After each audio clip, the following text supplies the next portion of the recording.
Hello, ladies and gentlemen, and welcome back to another edition of Uncaged, Episode 3. My name is Mike Larkin, and we are talking about some of the biggest, baddest, the good, the bad, and the ugly in the world of professional wrestling. By my side, as always, the one and only DC himself, Mr. Daniel Crimmins. Daniel, do we have a show for the people? Oh, that we do, like you said. It's the good, the bad, the ugly. And I'd also like to add the downright, what the fuck was that bullshit? Yep, and some badass topics along the way. And I think the best way to start this out before we get to the topic of the day is a rest in peace to the one and only Jay Briscoe. I know you've discussed it on Max and the TSK discussions. For me, we have. It's to me, maybe you can agree with me on this. It seems like Brody all over again. Well, with Brody, people point out the fact that he was also in a dog collar match, was his last match right before his passing. Coincidentally, yes.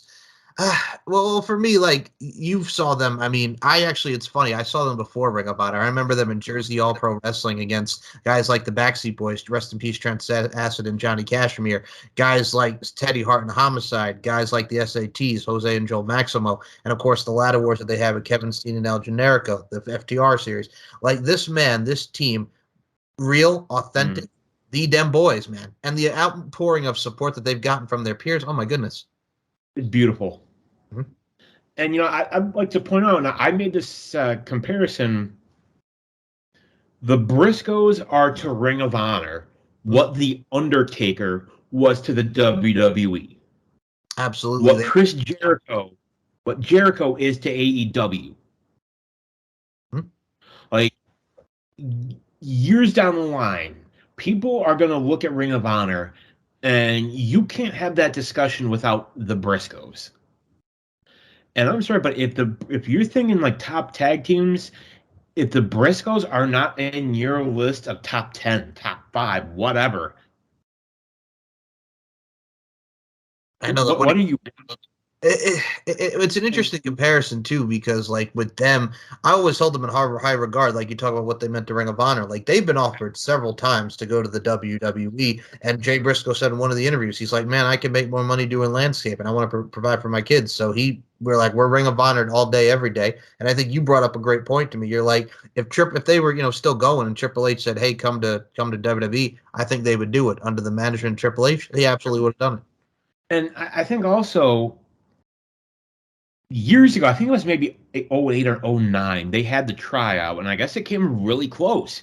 Yeah. But I think it was either Vince or, what the hell is his name? Johnny Ace or Pritchard. One of the two basically said they don't look like WWE superstars. I think that was Pritchard. And I'll be honest, they don't. But then again, look at people that have gotten over in the past 15, 20 years. Guys like AJ. Guys like Joe. Guys like Bryan Danielson. Guys, people like that. Guys like Ricochet. People that are insanely popular. Look at somebody like Gunther. Mm-hmm. He doesn't, he's jacked as hell now, but he still does not look like what your stereotypical WWE superstar looks like. Well, no, that's the thing too. Like, how he lost a lot of weight, mind you. He looks absolutely amazing, but he doesn't look like a Randy Orton or a John Cena, stuff like that. He has his own style. Oh yeah, and I really feel that the Briscoes are the single greatest tag team to have never worked in the WWE. That I agree. Like you mentioned, Young Bucks did. Young Bucks had a tryout match. I think they were on Velocity a number of years back. Yes, and I remember Matt Jackson wrestling Vladimir Kozlov on a SmackDown back in 08. You're right. Got utterly destroyed. Yep. But I think honestly. Mm-hmm. You think of dream matches that we'll never get. We're never going to get Austin Goldberg. We're never going to get Austin Lesnar. To me, people for years talked about FTR versus the Briscoes. And we got it 3 times in 1 year, and each one was better than the last. Yep, they outdo themselves every time. Can you imagine Briscoes versus the Usos? That's the dream match right there. Usos and the Briscoes would be absolutely excellent. Usos now, absolutely. Oh yeah, I mean Usos back then, but now, like you think of cornerstones of tag team wrestling. You got FTR, you got Usos, you got would have said Briscoes, and I think we talked about Jay Briscoe, the man, or Jay Briscoe, the wrestler. But Mike, I think we would be remiss if we didn't talk about Jamin Pugh, the man behind the character. And the fact, and I think to me, this is the saddest part, is that his two daughters were in the car with him. Mm-hmm. And thank God they're okay. They're going to be okay. And things are looking less dire than they were. There was a fear that, his one daughter may never walk again. But I guess the most recent update is that, she's got feeling up to her thighs. Yep, her lower extremities. But like they said, she's got some tingling in her feet, which is great. It's absolutely great but they've got a long road to recovery. And so now, but these are daughters that now have to face the fact that they've got to go through this without their dad. One of the big things in society for young girls is, if they get married, have their father walk them down the aisle. That first father-daughter dance, they're not going to have that. I mean, I got to imagine Mark's going to be stepping up. He's going to be, Uncle Mark. But it's not the same thing.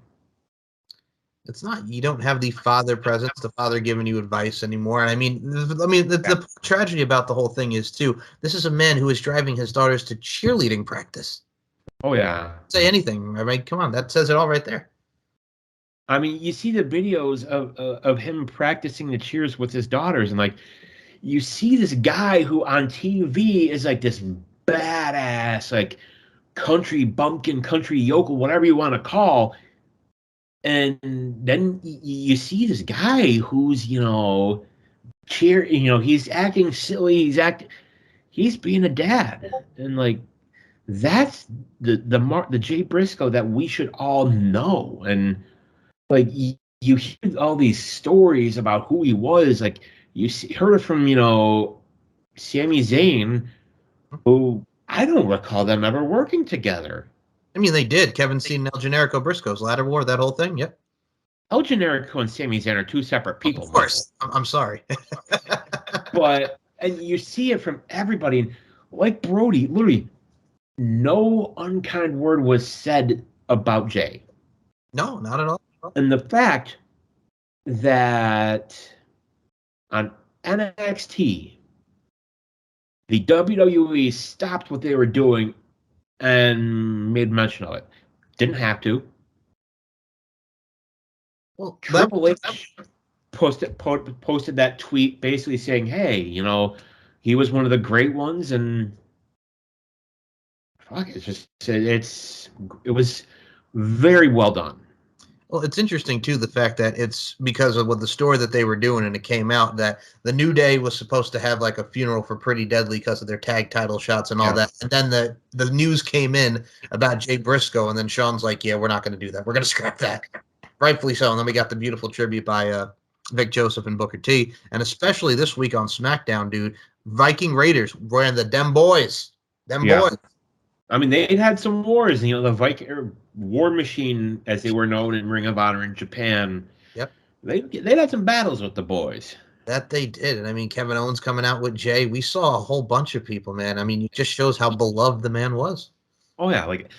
And the promos, and folks, if you've never seen a Briscoe's promo, at first you're going to think, what the hell am I watching? Exactly. But in the best possible way. And they didn't have fancy lights. They didn't have special effects. You and me, we know a thing or two about promos. Yeah, we do. Wink. Wink, wink. And they did it just cell phones or, the little, mini cameras. Right. They made it work. Well, the prime example for me, like I was always a Hardee's Briscoe fan, and they're talking about y'all grew up on the farm and what you're doing with your tobacco. Well, we grew up on the farm, chickens and all this and all, like how they amplified that something with the Hardee's. It worked so well. It was, and it's like, to me, the fact that the wrestling industry at large never really got to experience the Briscoes. Like, I think had they gone to WWE, I think they would have gotten over huge.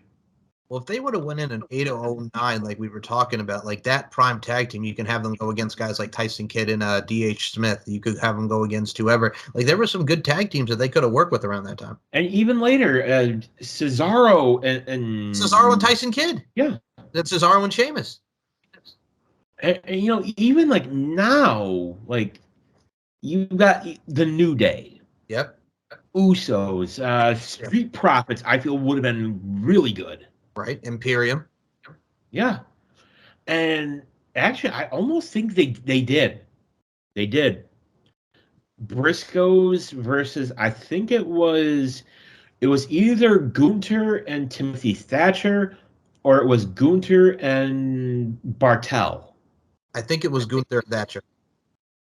It was, as they were known as, Ring Kampf. Yes, you're one of your favorites. You love that tag team. And it's a great tag team, folks, who've not seen Gunther and Timothy Thatcher do their thing. Oh, my goodness.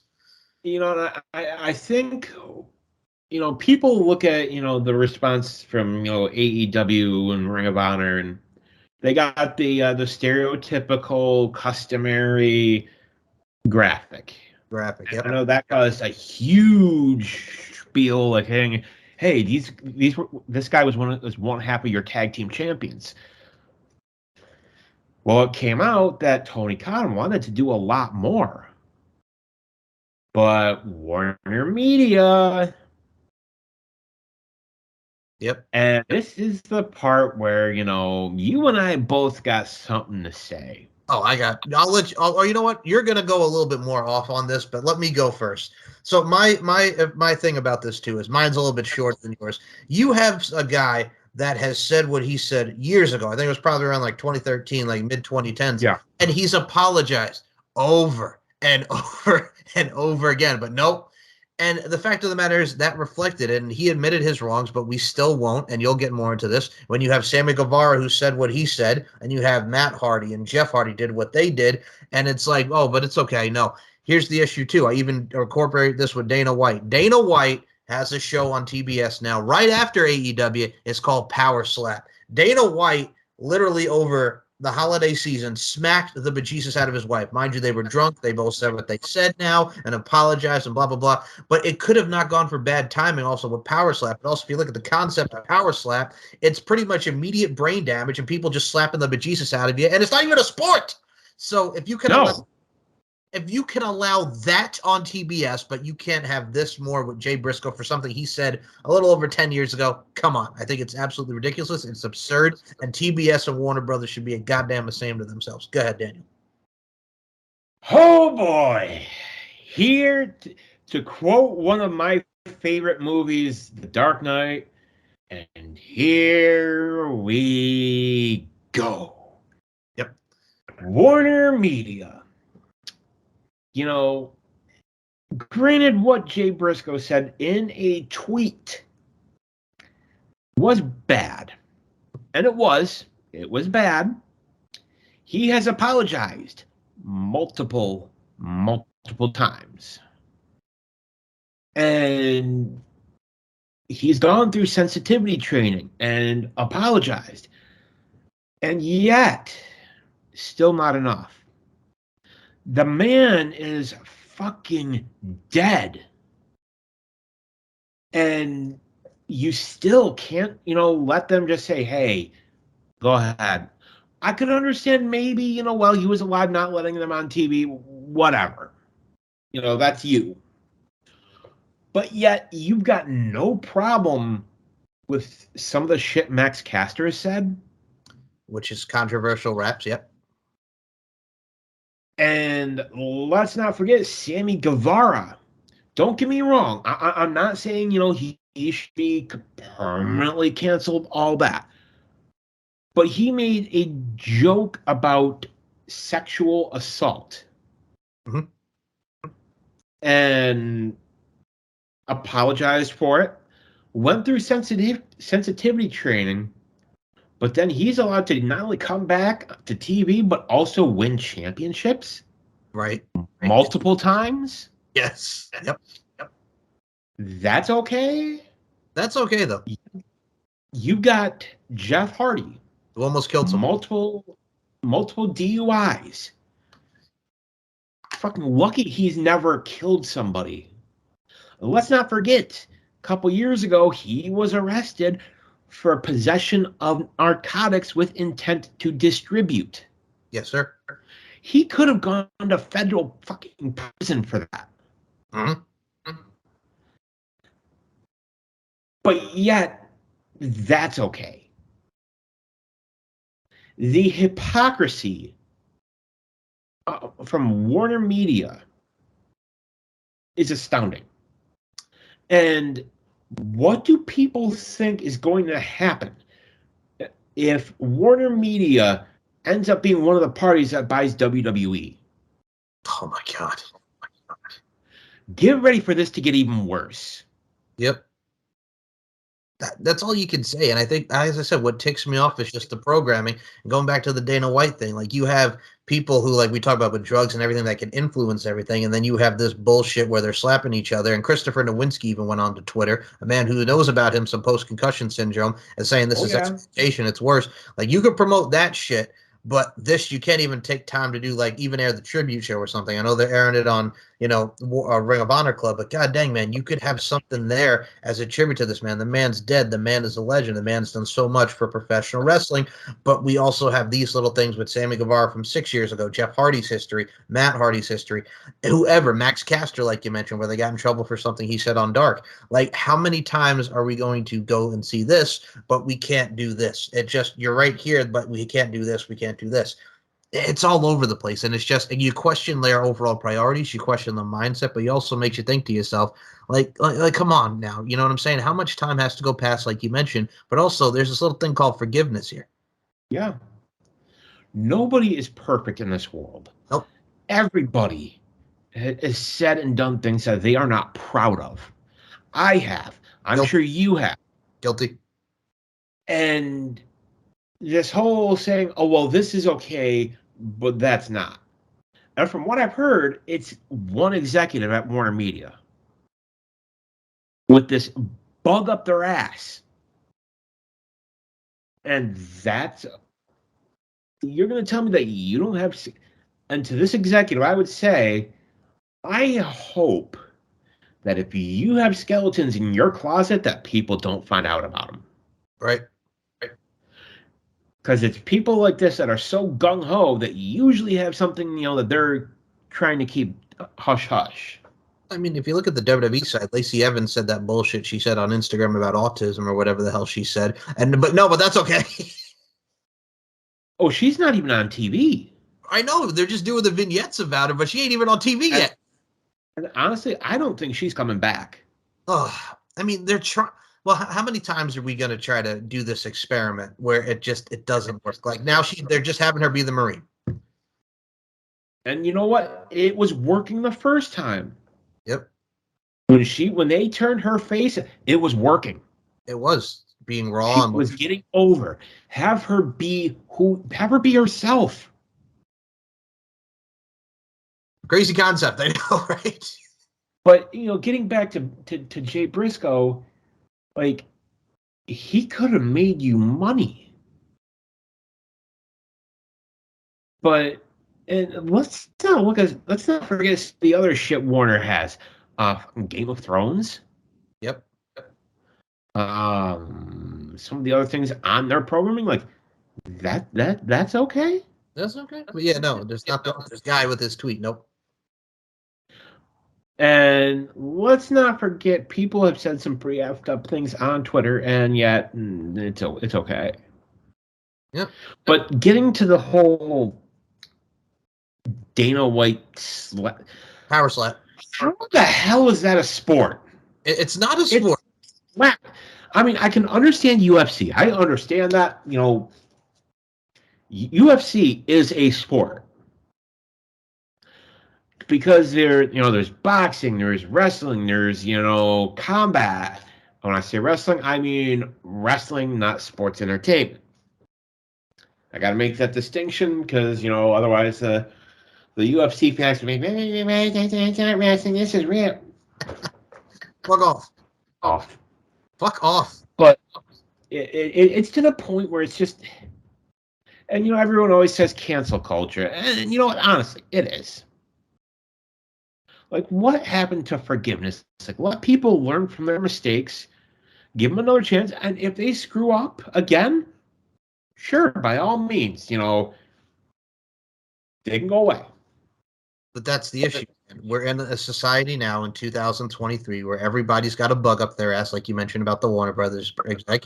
Everybody's got to get offended over something, and then they have to just explain why this is this and this and that. But it's like people can't take a joke. People get extra sensitive, and they get soft, and it turns into something that it really shouldn't. Everything gets blown out of proportion, and everybody got something. AWFT.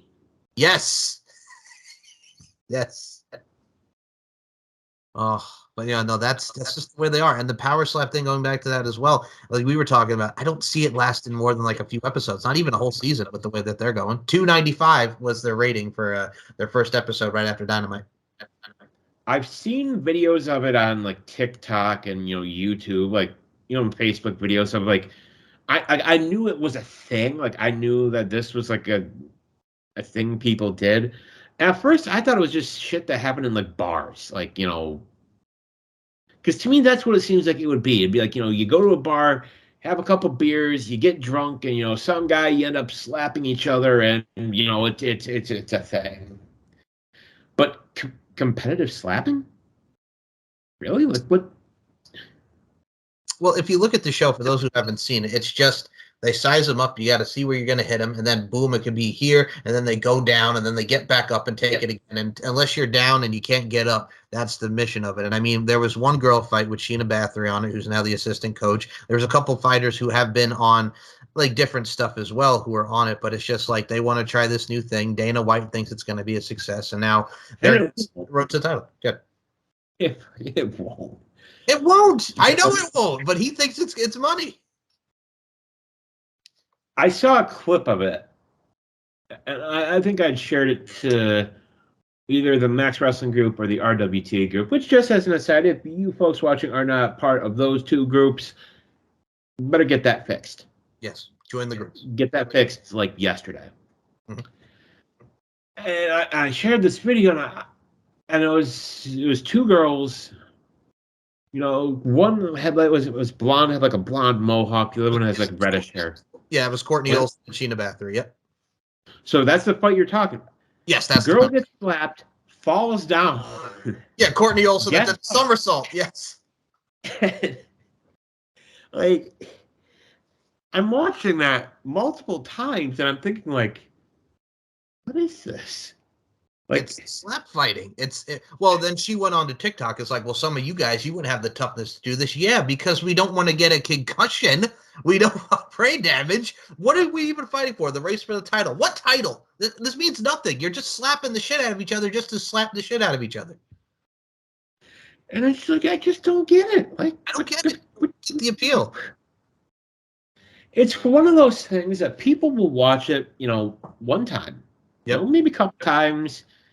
The first time it'll be, okay, I got to see this. And then the next time it's going to be, they're going to say to their buddy, saying, hey, you got to see this thing. And then it's going to be like, what am I watching? Right. Like, I just watched the first episode just to see how it was, and because my friend Sheena was on it. But I'm just like, after a while, I'm watching this, I'm just like, okay, they're just slapping each other hard just for the sake of slapping each other hard, the toughness. And then you see Dana White and all these people, judges like, I'm like, yeah, just whatever. I don't. And the fact that he thinks this is going to be a money, who the fuck told him this is going to work? I don't know. Somebody pitched it. Hey, Dana, you know what would be great? You have your UFC, you have your Ultimate Fighter, you got your MMA, there's Bellator, there's all this stuff. How about we actually just slap each other in the face so hard that we can't get up and knock each other out? Wouldn't that be great? And Dana White's like, yeah. What's going to happen next to try and salvage this? Yeah. Because Dana's not going to let this go easily. He's got too much invested. Mm-hmm. He's going to try and bring in UFC talent to do it. Mm-hmm. And, you know, there's also the story that Ronda Rousey is done with WWE, at least again, you know, because they said she had only signed a 1-year deal and that, you know, I guess she was supposed to be in the Rumble, but now is not. Oof. I mean, first of all, if she's going to be a coach on this or be involved with Powerslap, no thank you. No, thank you. I mean, she was on the Ultimate Fighter as a coach, but I mean, come on. We have seen her. Remember what happened the last 2 MMA fights she had? She got knocked out and she got killed. No. She didn't get knocked out. She got knocked the fuck out. Thank you, Pops. Thank you, Pops. You get a Holly Holm. I have seen that so many times, and still to this day, to see her go down like that. Yep. And I'm not saying just because her, but I've really not seen a lot of fighters go down like that. Well, with her, it's like she was built up as this beast and whatnot, and she was killing everybody. But then when she met someone who was also very capable, much like a Holly Holm, you saw what happened with Ronda in that situation. Exactly. And I would say it's similar to Brock Lesnar and Cain Velasquez. Yes. Oh, yeah. You know, you have this beast who is built up as a monster. Well, what happens when somebody takes the fight to the monster? Cain Velasquez beat the tar out of him. And I remember watching, like, Brock is stumbling back, and, you know, the same argument could be made for the Shane Carwin-Lesnar fight. You know, when you take the fight to the Beast doesn't like getting hit. Mm-mm. And, you know, if Ronda is done with wrestling, maybe she wants to, you know, have another kid, work on her farm, cool, more power to her.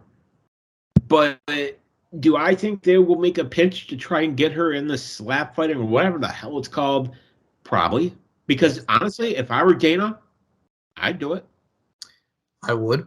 Now, I also add on to what Chris Nowinski said. Now, the fact that Chris Nowinski also takes a vast interest in this really just shows like his smarts with concussions and how much he really cares. I'd love to see Chris Nowinski go after him for this. I really would, just because of the satisfaction. And just as an aside, with Chris Nowinski, yes, it's such a damn shame that his wrestling career was ended. Like, well, I feel like he would have been something. Well, the thing, too, is like his trajectory. He was the Tough Enough winner. He was on the main roster. I mean, he tagged with Rodney Mack briefly. He got a concussion in the Royal Rumble. No, he was runner-up. Well, see, I said he was a part of Tough Enough. He was one of the winners. No, he was runner-up. Thank you. Maven. Because Maven won that. But I feel like Chris Nowinski, had he not gotten the concussion, I feel he would have been huge. He would have been a star. And it's funny too, like you mentioned, like, oh, he feuded with Maven a little bit, and that's right. Nydia was the one that won with Maven. Then Nydia went with Jamie Noble. So they Jamie Noble. the ruthless aggression era, folks. So we had Chris Nowinski on the main roster, won the hardcore title. He had that brief tag team with Rodney Mack when they feuded with the Dudleys. Man broke his nose, got a concussion in the Royal Rumble 03, and then was pretty much done by the summer of 03, and then became what he is now. So I got to say, for the year he had a lot of potential. But yeah, if his career was not cut short, he would have been money. Oh yeah, like honestly, I would seriously say multi-time world champion. You know what? A lot of people compared him to like a Jack Swagger of the Ruthless Aggression era. I could see that. Yeah, I would say that's definitely fair. You know, he even kind of. I could have seen him in like Evolution. Oh, okay. That's a nice with his body, with his stature, yes. And I mean, I still feel bad to this day for poor Mark Jindrak. I want to know who Jindrak pissed off. Well, they said it on the Ruthless Aggression documentary. They were in the car together with Triple H and Flair, and Triple H was like, I can't take the two of you together. He's got to go. And so that's what killed Mark Jindrak. And then if you remember at the time, he went back to teaming with Garrison Cade, God rest his soul, Lance Cade. And then they split them up. And then for a brief time, he was the reflection of perfection on SmackDown. And then he was with Luther Reigns and Kurt Angle. And that was the end of Mark Jindrak.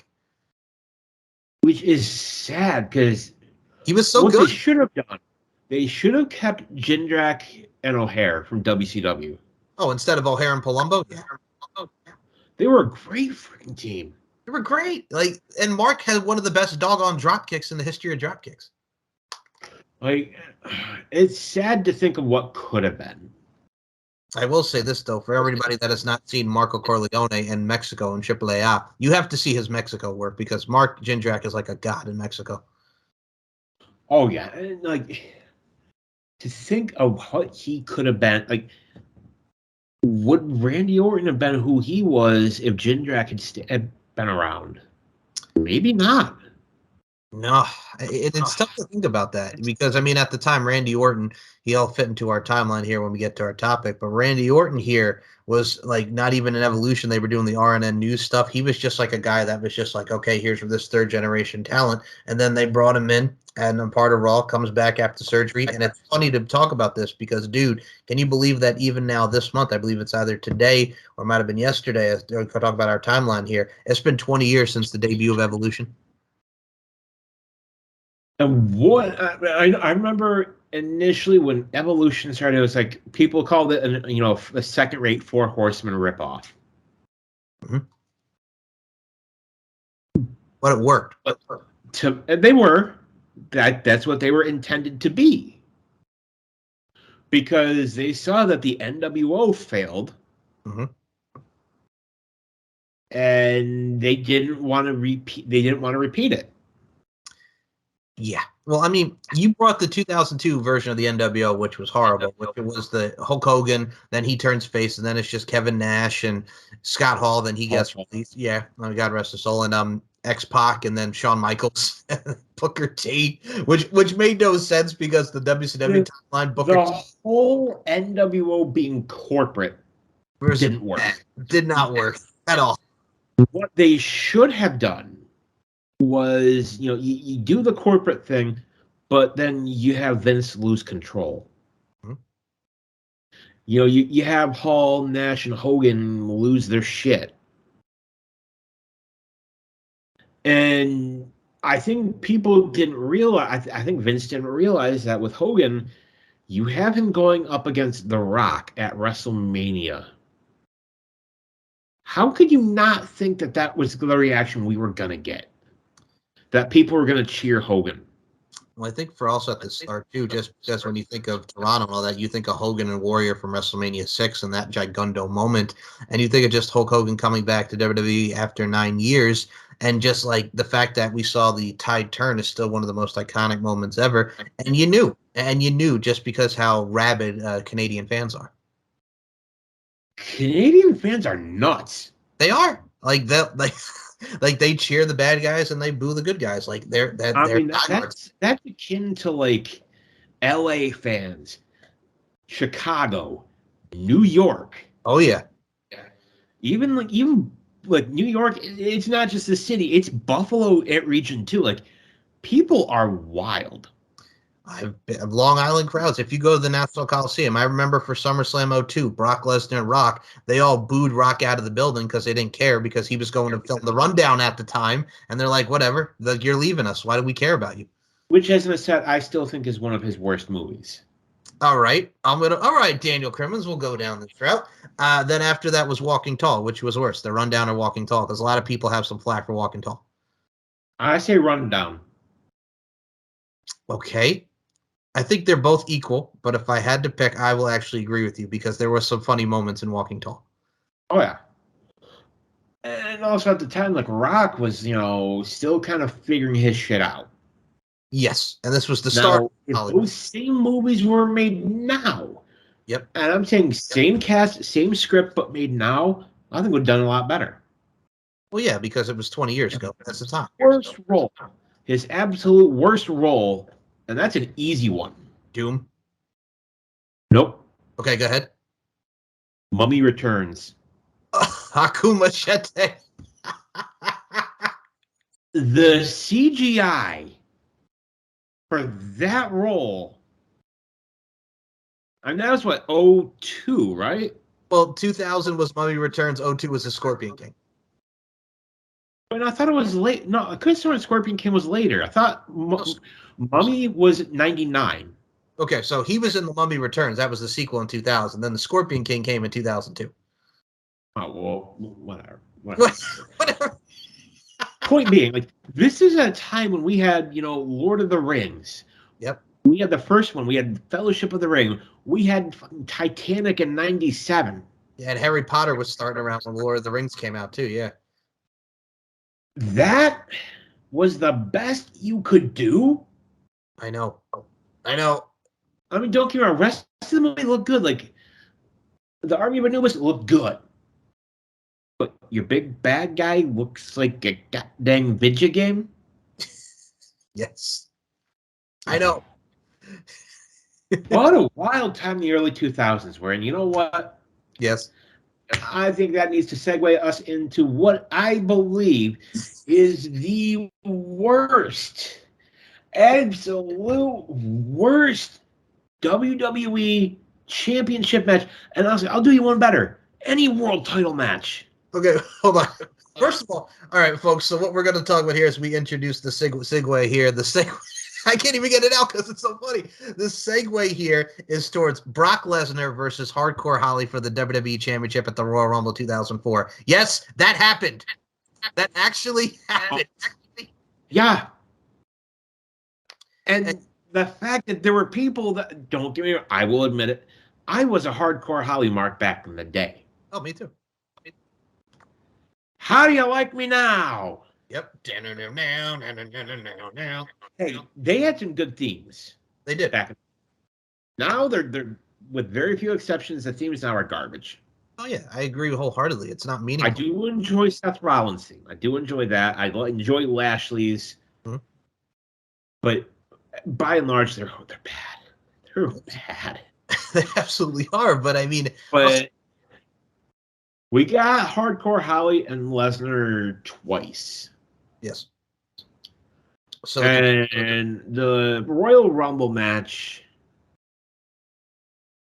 was, I don't remember it even being all that long. I think it was like maybe under 10 minutes. Well, I wrote notes and I'm going to go through the match with the people, but it's about like 6 minutes, 6.5 minutes. When you have a world title match that's that short, and like I said, I honestly feel that it is one of the worst world title matches. And I'm going like WWE, WCW, NWA, AEW, everything. This was worse than DDP and David Arquette versus Eric Bischoff and Hulk Hogan. Or no, it was Eric Bischoff and Jeff Jarrett. Yes. Okay. If Hogan had been in that match, that would have been a different result. Right. And I'll up you on this because I said this, you think of what the time period here, like a year before that, we had Triple H and Scott Steiner for the World Heavyweight title, which people still crap on that match. And Scott Steiner was injured in that match. Don't get me wrong. But you said that was like the Omega and Okada compared to that, which I thought was hilarious. And I stand by that, folks. When you compare Triple H and Scott Steiner, which it was bad. It was clear those two had no chemistry. And also they didn't like each other. Oh, they hate. I think their issues stemmed even back to WCW. I think it does, but I think also at the same time when he came in, because Triple H was friends with Flair and Scott Steiner does not like Ric Flair. So there was a whole lot of crapola there. That, and I think Steiner thought he was going to be a bigger deal than he was. And I was there for Give Me the Fucking Mic, Survivor Series 02, when he kicked the crap out of Matt Hardy and Chris Nowinski, and then went straight for the title, and then nothing. Nothing. And I remember, I seem to, and it's not really, I remember the match, I think it was him versus Test, where Steiner's on the apron, trying to jump off and just face plants. So for those that want to know what Daniel is talking about, that is Tested Scott Steiner from Bad Blood 03 for where the winner gets the managerial services of Stacy Keibler. Yes. Oh, like we said in the last show, like y'all want to talk about now, Ruthless Aggression era had its moments. It had something. It had something. All right, and to preface where we're going here, because first of all, before we even get into this, and I'm trying to hold back after here, but Mr. Daniel Crimmins, you have your way with me here. You threatened to curse me like Danhausen if you made me watch. If I made you watch this again, there it is. You're cursed. Cursed. People, he made me watch this fucking shit twice. Well, I'm like, Dan, we got to do we're gonna do a show here. We got the topic here. You gotta watch the match. Twice. So this stems back to Brock Lesnar at Hardcore Holly from the September 12th, 2002 edition of SmackDown, where he powerbombed him and he landed on his neck. Bye-bye, Hardcore Holly. Now, Hardcore Holly has stated in a You Shoot interview with Sean Oliver that he did not sandbag. It had to do with timing. Brock was sick. They were both blown up, and then Brock apologized. He visited him in the hospital. Everything was fine and dandy between the two. Now, question being, do you think Bob Holly, do you believe him, number one, and do you think he actually sandbagged him? Do I believe that he didn't sandbag Brock? No. Yeah, I think he did. I think he did too. Considering the stories we've all heard about Hardcore Holly and young upstarts trying to teach them a lesson, that may work on somebody like a John Morrison or young gun like Maven or somebody like that. Would work on them. That doesn't work on somebody the size of Brock frickin' Lesnar. Well, it's funny to bring that up too, because going into the feud to 04, the big thing that he was known for at the time was, God rest his soul, he stiffed the hell out of Matt Cappotelli on Tough Enough 3. Gave him a concussion.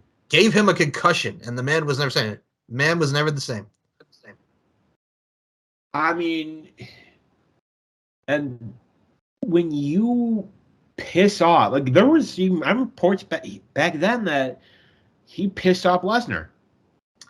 Yeah, and I think a lot of people even said at the time it could have happened to a nicer guy, because when you try to shoot on there with Brock Lesnar, what are you doing?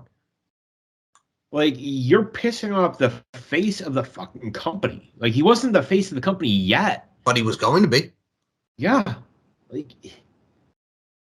that would essentially have been like when Tom Brady was a rookie. The practice squad getting stiff with him. No. No. No. And that would be we've seen all the time, people trying to get fresh. We saw with people, kind of getting uppity with Orton. People getting, uppity with others. It has happened, and they get smacked down. Like I said, my favorite Randy Orton moment was stupid. Real quick, if I may. Okay. Braun Strowman and Brock Lesnar. That clothesline in the Rumble. And him hitting Brock stiff. Yep. And Brock's a big boy. Mm-hmm. Brock can take a lot. But it doesn't matter how big you are, but when you club somebody that hard, and you could hear it. Oh, yeah. Folks, if you can see the clip of it, you can hear him. It's like if you've ever hit a punching bag that loud, or if you've hit a piece of raw meat, that loud thud, you don't do that to Brock. So what does Brock do? Brock says, all right, clearly Braun Strowman hadn't watched this match. If he had, which at the time he could have seen it by going on to the WWE Network, which at the time was available for $9.99. He would have seen you don't do it. So what does Brock do? Brock gives him the old 1-2 and just tells him, slow the fuck down. Yep. Right? And you can hear it. And literally telling him, slow down. And it was even said that as soon as they got to the back, Vince tore into Braun. Mm-hmm.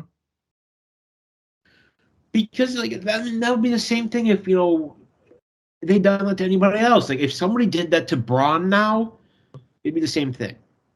I mean, look at like in the later years with like Randy Orton with that stupid scoop to Kofi because of that, which ruined Kofi for a long time. I mean, that would be like doing it now with Randy Orton or John Cena. Like they would take him down a peg. That's even the Undertaker. Undertaker, for God's sake, man, he would stiff the shit out of you. Like that's what you needed at that time. But also hardcore Holly, also hardcore and Matt Capitelli. It's just like that was horrible. Number one, and also number two. Hardcore Holly got the mixture at the time of, the veterans like, hey, this is how it is. And then the other people like, whoa, that's too far. I mean, for you, Daniel Crimmins, when you were watching that 20 years ago, where were you on? Were you on the Hardcore Holly side or were you on the Matt Capitelli side? I was on the Capitelli side because, I mean, there's a way to get your point across without being like that. Yeah. And it's to me, it's kind of like when Daniel Puder was in the Rumble with Kurt Angle and I think it was Angle, Benoit, Hardcore Holly, and I think it was Eddie Guerrero too. Oh, it's the Chop Fist. Eddie Guerrero, Benoit, and Hardcore Holly. Yep. It was Guerrero, Benoit, and Hardcore Holly. I feel like there was someone else. No, it was the three of them. They did the chop battle on him. They all chopped the shit out of him. Then he got eliminated. And then they all hit their finishers. Yes, exactly. And it was Angle. It was Angle, Benoit, Guerrero, and Hardcore. It was the four of them. It was rough. But there's a certain point of like, you don't try and do that shit. Well, the thing with Puder is he was one of those guys where he won the $1 Million Tough Enough. He got an attitude. He thought he should have been paid more than he was, and then he found out more about it. I mean, I think he even said he worked Hardcore Holly on house shows before the Rumble, and yeah, that was the end of Daniel Puder. Yeah, he got cut, almost instantly, and part of his thing was also the situation with Angle. Oh, that key lock. Yep. And he beat Angle for all intents and purposes. Let's be real, he beat him. Oh yeah, he had him pinned to the mat. They told him, go out there, treat this as a normal fight, as a shoot fight.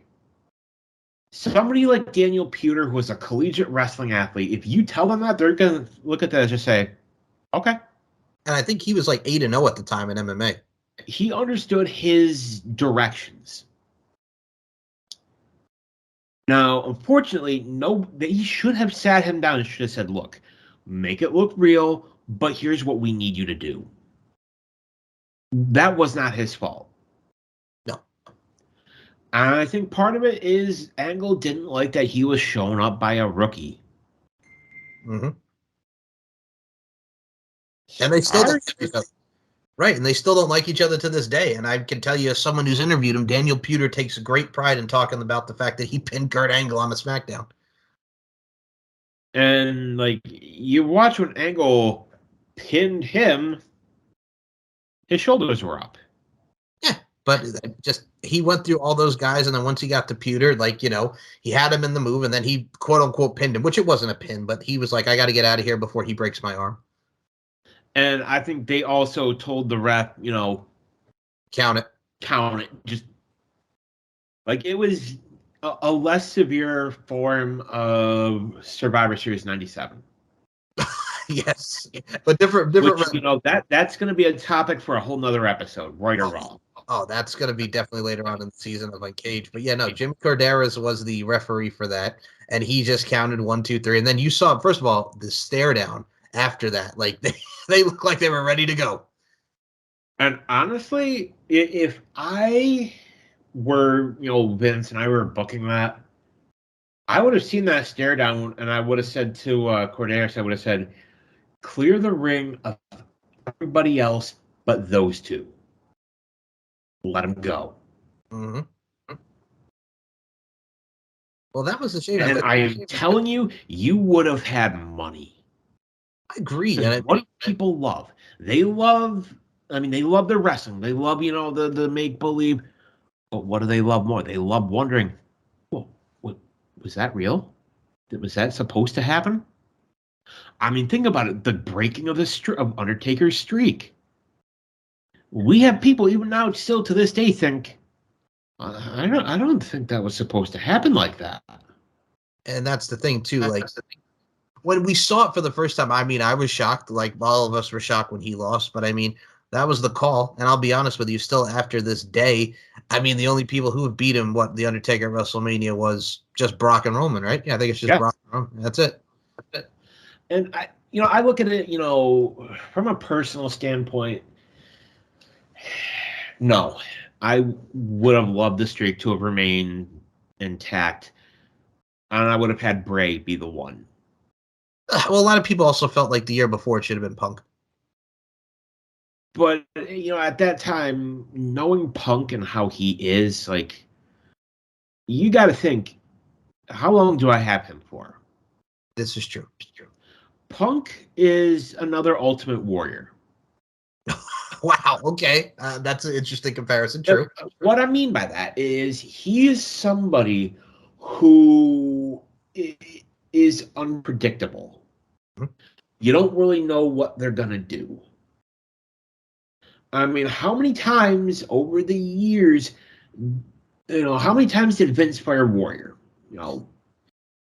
Twice? I'm going to say at least twice. How many times did he think about firing Warrior? I don't think we have a number for that. No, because he was so hard to deal with. He believed in the Warrior gimmick, but he was also a jackass. And let's not forget, he's also said some pretty fucked up shit, too. Yes. Well, that also, if you remember at the time, too, I think that's also what cost him the video game. Remember, he was originally supposed to be one of the legends, and Here Comes the Pain, but then that speech came out when he said some homophobic stuff, too, that got him out of the game. I will not repeat. Well, we're not going to repeat on the show, no. Well, folks, if you really want to know what he said, watch the video. It's on YouTube. It was horrible. And, it is what it is, but end of the day, it's unfortunate that Pewter didn't have the career that he did, because he would have been money as well. Mm-hmm. Pewter was one of those guys too that could work, and I mean, obviously Miz got the more of that because he was the runner-up from that season of the $1 Million Tough Enough. But I mean, look at who we got from the $1 Million Tough Enough. We got Pewter, we got Miz, and we got Ryback, and we got Mick Mitchell, Mitch of the Spirit Squad. Yeah, that's who we got from that. That's who we got from the $1 Million Tough Enough. We don't talk about Ryan Reeves. No, what? First of all, just Ryan, you're retired. Stay retired. Nobody wants to see you. Just shut up. just stop talking. I'm going to go off on a Ryback tangent, if I may. Go ahead, Daniel. Knowing what he has said, we all have opinions on Vince McMahon. Mm-hmm. I do. You do. We all do. But to make those comments about Vince's mother, who had just died, and you wonder why people don't want to work with you. See, people are going to see that. Mm-hmm. Tony Khan is going to see that. He's going to think, well, if he said that about Vince, what's he going to say about me? And I've got to think that you look at, Mox, Jericho, people that were in the WWE with Ryback. You're going to tell me they haven't gone to Tony Khan and haven't said, do not bring him in? It's not even like the Vince's mother thing, too. I also go back to when Triple H was sick and he almost died with everything he was going with, and Ryback had to just bury him like, oh, but he was a dick to me back then, no matter what. Like, Ryan, it's not the time to air all of that. Like, you know what I'm saying? The man's in the hospital. He could have died, for God's sake. Triple H was on death's door. Yes, and I remember when the news broke and there was that he was rushed to the hospital that, he may not live. And then, for Ryback to say that, it's like, dude, there's a time and place for everything. And that wasn't the time nor the place. And I guarantee you, had those two incidents not happened, I really think Ryback would be working somewhere. Yes, and I will say this to Triple H's defense, which caused that whole thing, was the fact that Triple H pretty much said to Ryback, well, they're going to cut you sometime, or they're going to cut you anyway. You know what I'm saying? Pretty much what he was referring to Ryan Reeves that pissed him off was, Ryan, you're injury prone, and they're going to have to cut you. Which, hello, he was injury prone, number one, and number two, there's only so many times where you're going to get so many chances before you get hurt again. Oh, not only that, but like he's hurt people. And yes, like I remember Jack Swagger when Jack dropped him. CM Punk. He's dumb as fuck. Yes. And I'm sorry, but like Ryback was somebody that like the only reason he got over was the whole feed me more. Mm-hmm. And they had nobody else at the time to face Punk because Cena was hurt, so they pushed him in right away. And like people saw what he was doing.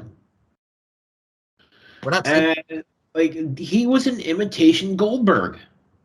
Yeah, everybody used to call him Ryberg. And I will say this. I would have loved to have seen him try that shit on Brock. Oh, first of all, Brock would have mollywopped him if that was the case. I mean, and that brings us back to Hardcore Holly and Brock. Yes.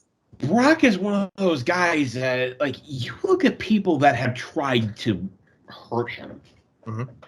Hardcore Holly worked stiff with him, and he learned. You don't fuck with Brock Lesnar. Oh, he did. And I'm going to bring this up because this is a part of the timeline. So, Hardcore Holly gets his neck broken by Brock Lesnar. We go into 2003. Brock starts off, wins the Royal Rumble, beats Kurt Angle at WrestleMania, beats John Cena at Backlash, beats Big Show at Judgment Day in the stretcher match, then loses the title back to Kurt Angle in the triple threat with Big Show at Vengeance. Then we go to SummerSlam, and Kurt beats Brock. Brock Lesnar turns heel after F5 him in the cage when he was fighting Vince. And then Brock Lesnar wins the title back from Kurt Angle in the infamous Iron Man match on SmackDown. Then we get to Team Lesnar and Team Angle at Survivor Series.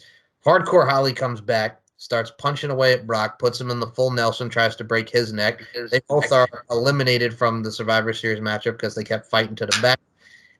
Hardcore Holly would take out Nathan Jones and early Matt Morgan, A-Train, and everybody that was on Team Lesnar. And then he talks about, Brock, I'm going to break your neck. You took out X amount of months off. And that leads us to the shortest, worst WWE Championship matches in all history. And before I even talk about the moves in this matchup, which we'll get into, Daniel Crimmins, I got to bring this up. Because when we go to the match in itself and Hardcore Holly's music hits, nobody cared. No reaction because they knew ain't no goddamn way Hardcore Holly's winning the WWE Championship. No, remind me, this was 04, right? Royal Rumble 04. This is the one Benoit won, yep. Okay, so because I'm just trying to remember, kind of like that year. I mean, we knew, we had a pretty good idea that we were getting Goldberg versus Brock at Mania. At Mania. Are we really going to put the WWE title on Hardcore Holly? Look, I like Hardcore Holly. I do. I thought he did have some charisma. He did. Some. But the other token of that is he wasn't ready for the big one. No. I mean, maybe Intercontinental or US at the time. Yeah, sure. I could have seen that. Yes, I could see him in the mid-card, but the problem is they were using him more on velocity to like help the young talent and also work with the young guys, and he was just there sporadically. Like, he did nothing. Like, if he had not gotten his neck hurt, he would not be in this position, because if you remember at the time, Brock wasn't feuding with hardly anybody. I mean, he wrestled Shannon Moore after they put his name on a piece of paper for the title. He squashed him. He wrestled Rey Mysterio and Chris Benoit on SmackDown for the WWE title and debuted the Brock Lock, which was like a stretch muffler submission that he had. And then we got it. Look like it would hurt that much. No, and he debuted that as like got your leg, yes. Your knee, that like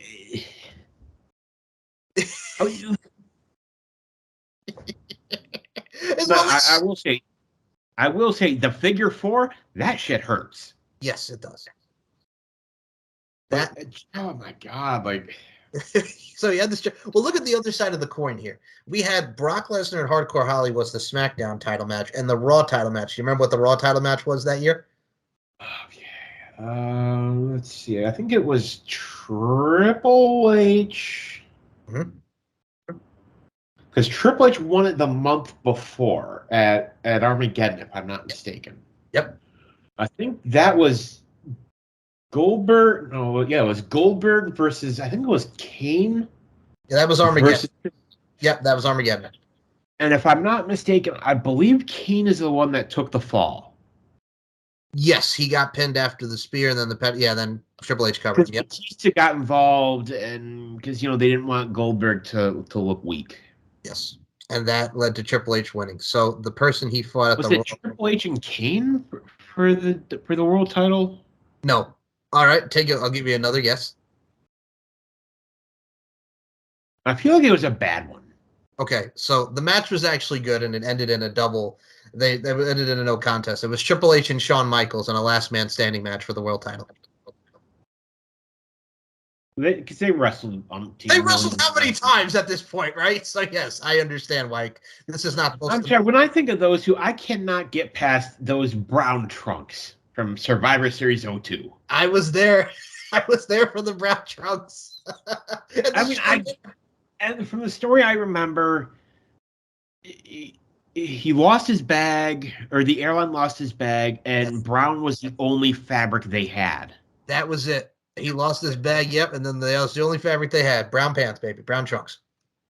Like, you're going to tell me you couldn't you're in fucking New York City. You can't go to a fabric store and be like, hey, I need this in this color. Like, well, to quote my cousin Vinny, I think the whole store got the flu. I think that's what happened there. I think the whole store got the flu is what happened that night. Like, you couldn't have had them fly. You got the WWE jet that goes where you tell it to. You couldn't have sent it down to Sean's home in San Antonio and said, "Hey, any pair of trunks you got, get them." Yeah, it was a sight to see, folks who were there watching the show in live. You could have gotten, to me, I would have loved to have seen the trunks WrestleMania 12. Oh, those are badass trunks, man. The white and the gold. But we get short hair Shawn Michaels on the brown trunks. Which is the short hair was just weird enough. But the brown trunks.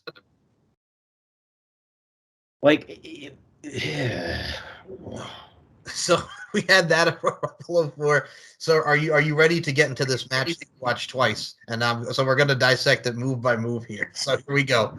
So it starts off. Hardcore Holly hits Brock Lesnar off the apron after the pyro. There's punches. There's a brawl on the outside. Holly shoves Brock into the post, works on the shoulder. This is a clothesline. Suplex by Brock. Ribs into the apron by Brock. A side waist lock that goes on forever. A side bear hug and a leg grapevine that goes on forever. A suplex by Brock. Another belly-to-belly suplex. A clothesline and a drop kick and an Alabama slam by Hardcore Holly. Then we have him put him in the full Nelson. They go to the outside. Hot shots him off by Brock. Breaks the full Nelson. Brock ref sides Hardcore Holly 1, 2, 3. That was a title match. I really feel those guys just did not like each other. Well, I think Brock, also you have to remember at the time period, this is when he was starting to get the boo-boo face, and I'm tired of traveling, and I want to go and I don't want to be here anymore. And that's when he played football after that. And only made the practice squad. Yes. Yeah. Well, then he went to Japan with his tattoo, the start of the tattoo with the sword, and he became big in Japan. Beat Kurt Angle. Beat Shinsuke Nakamura. Beat A-Train. Beat Akibono. Beat all of them. Honestly, some of Brock's New Japan stuff was really good. He had a lot of good stuff in New Japan. And the fact of the matter is that Kurt Angle's talked about this on his show. Dude, if he would have went to TNA in 07, 08, and TNA did not want to pay him, oh my God. Could you imagine Brock Lesnar in TNA at that time? Oh my God. Would UFC have happened? Would the UFC stuff happen? No, I personally, I think yeah, but not at that time. I think it would have been maybe down the line that we would have seen it. But yeah, if he would have not gone to TNA, man, I don't think the UFC would have been manifested. Because they didn't want to pay him. I didn't want to pay him, and Dixie they said no, and Kurt Angle's like, yeah, all right, whatever. Which I think that was a Dixie Carter decision. That was a Dixie Carter and her Sarsaparilla decision, yes. But yet you decide to pay Hulk Hogan. That was a year later, yes, 09 to 010. To quote, let me quote two people. First quote, Tony Schiavone. Yes. Yeah, that'll put butts in seats. Mm-hmm. And the same thing was said by Jim Ross regarding something else. Like, Hogan, you have a chance to get one of the greatest crossovers in Brock Lesnar. Mm-hmm. Like, look at Lesnar now. Like, he's only gotten better. I would concur with that. I think this run, when he came back in 2012, it was a shock when he beat John Cena. And then he's going against everybody from Triple H onward in that feud. And then we get to see the match with Brock and Cena at SummerSlam and everything that we got in 2012 that came back, to me, in my opinion, was a continuation of the Brock that we had in, the beginning Brock. Yeah, 02, 03. Then, to me, everything changed in 2014. When he beat Cena. When his client, Brock Lesnar, conquered the streak. Mm-hmm. Because you got to say it like that. You got to, you say Brock Lesnar. And that changed everything. Like, that Brock was a beast. That Brock was that Brock was going to hurt you. It's interesting that you bring that up because it's funny. Like, I see people nowadays compared to how he was then and how he was now. Everybody's like, hey, remember when Brock Lesnar actually used to wrestle? I'm like, well, what the hell's he doing now? I know everybody hates just because it's Suplex City and all that, but I'm like, the Brock that we have is more dangerous. And I love Brock in 02 and 03, but like the Brock that we have now is more dangerous. He's evolved. He's adapted. Like, come on now. And let's also not forget, Brock's also in his 40s. Yes. He's, what, 45? He's older now. All right. Well, no, 43, because he was 25 in 02. Yeah, when he won the title from Rock. So he would be 46. Mm-hmm. But still, like, you look at what he did against Roman at SummerSlam. Like, oh my God, that was entertaining. Like, Farmer Brock. Like, this is a guy, like, when he went on the Pat McAfee show, which, folks, if you still have not seen that, it is one of the greatest interviews I have ever seen. And I've watched Ariel Helwani. I watched, Sam Roberts, like, these shows. Like, the Pat McAfee Brock Lesnar interview was entertaining as hell. And he breaks the table. Because it was Brock. Yep. And it wasn't Brock Lesnar, the wrestler. It wasn't Brock Entertainer, the MMA fighter. It was Brock Lesnar. It was Brock Lesnar, the man. Brock Lesnar, the human. And he broke. Exactly. Like, this is a guy. Like, that's the guy I would want to have a beer with. I don't hunt. I have never been hunting in my life. Me either. I would go hunting with that guy. I would too, just for the experience. And like, now you hear these stories about Brock as being a guy that, when he's there, he helps out, younger talents. Like, he will critique a match, and if something is good, he'll tell you. Mm-hmm. And if it sucks, it sucks. This is a guy, I think he is having the time of his life right now. Well, that video came out with him and Jake Paul and Logan Paul, and he was praising the Paul brothers. Exactly. Like, you look at Logan Paul, and I will be honest, Logan Paul got a lot of shit for, when he started, and when they announced that he was getting the WWE title match, like, he got a lot of shit for that. But you know what? He earned it. Like, this isn't, other celebrity wrestling where, that we've seen, like Kevin Federline, fucking Snooki. Yep. Yes, folks, Snooki had a WrestleMania moment. WrestleMania 27 getting the pin in that match, baby. And this isn't like when TNA brought in fucking Ronnie and, JWoww and, we got to talk about this. You brought this up. Your fault. So Ronnie comes in, the team against Eric Young at the time, and friggin' JWoww comes in to feud with Cookie, who was Becky Bayless, and Robbie E., who we now know, Robert Stone in WWE.